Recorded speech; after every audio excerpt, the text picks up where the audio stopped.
Imagine Earth not as rock and water. Imagine it as a machine, a vast, ancient piece of hardware.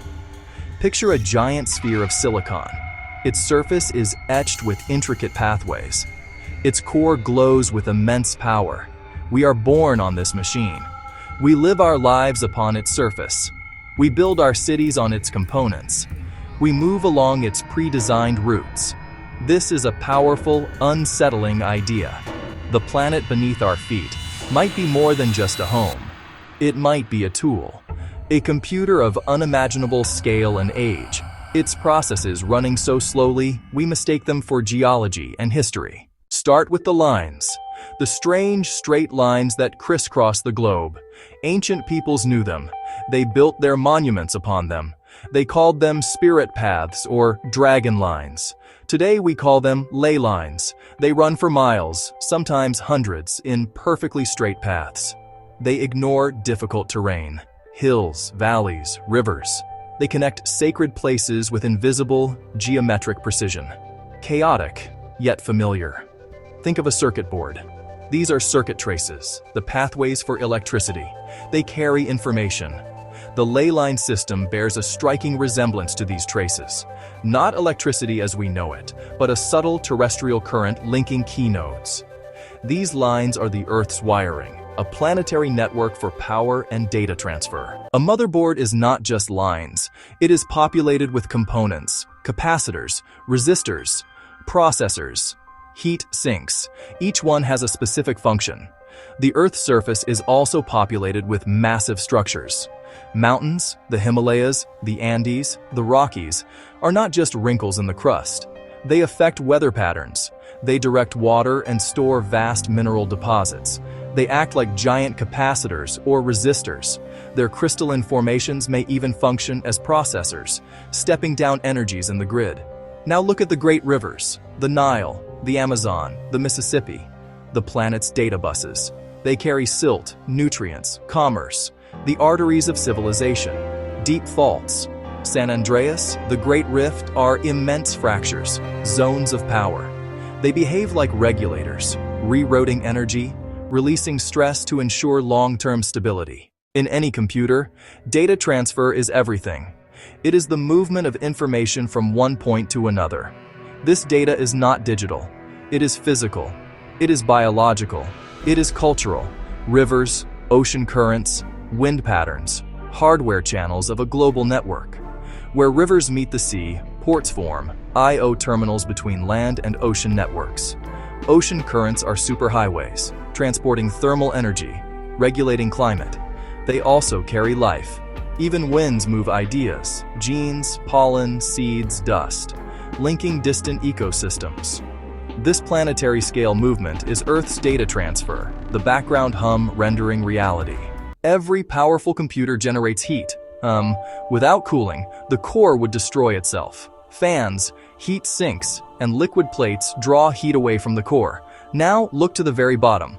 Antarctica, a continent of ice, larger than the United States, miles thick. In the motherboard theory, it is the primary hardware cooling unit. Think of it as a colossal heat sink.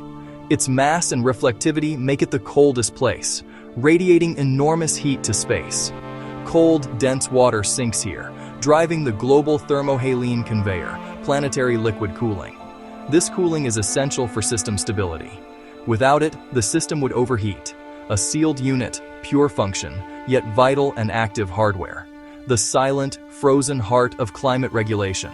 Let's connect two key ideas: hardware cooling and system rendering. Effective cooling enables complex processing. To render a detailed 3D image or run a complex simulation without crashing. The same principle applies to Earth. Planetary cooling provides long-term stability to render life. Earth's rendering operates slowly, patiently, with incredible complexity. From simple molecules to complex ecosystems. From barren rock to fertile soil. From nomadic tribes to global civilizations. All requiring predictable seasons, liquid water, and narrow temperature bands for millions of years. The polar caps absorb and release heat, buffering extremes so the masterpiece of life can emerge. Every motherboard needs a power supply. For Earth, it is deep within. a molten iron core, hotter than the surface of the sun, generating a magnetic field that shields the planet. Core heat drives mantle convection, moving tectonic plates. This is not a flaw, it is a feature, an adaptive motherboard. Over deep time, continents drift, mountains rise, oceans open and close. The planet rewires itself. Old pathways close, new ones are established. Continental shifts reroute currents and winds, forcing the cooling system to reconfigure. Despite impacts, eruptions, solar shifts, the board reconfigures. Components shift, wiring reroutes, life adapts. The slow grinding of plates is the sound of the motherboard updating its architecture. On a circuit board, not all points are equal. Nodes and hubs manage flow. On Earth, ley traces cross and intersect. Where they meet, the points are special, planetary nodes. Marked by solitary hills, natural springs, unique rock formations. We have marked them with stone circles, burial mounds, temples, and cathedrals. Places like Glastonbury Tor and Serpent Mound are powerful nodes. Crossroads become markets. River confluences become cities. System hubs of goods, people, culture. But hubs can be unstable. Densely intersecting lines often align with quakes or extreme weather. Flow can surge. It can become chaotic. Understanding nodes and hubs is key to grasping the dynamic, sometimes volatile planetary machine. We have followed the metaphor to its conclusion. Earth as a motherboard. Ley lines as circuit traces. Mountains as components.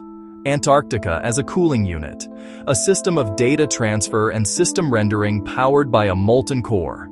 A compelling picture that weaves geology, geography, and history. It gives us a language of purpose, function, and design. If this is a machine, who was the engineer? The theory does not answer this. Perhaps the motherboard is emergent, order arising from simple rules over deep time. Or perhaps an ancient intelligence shaped it. Our lives like microbes on a chip, unaware of the calculation. But the patterns are real. The lines are real. The flows are real. And as the Antarctic cooling plate shrinks, the machine shows stress.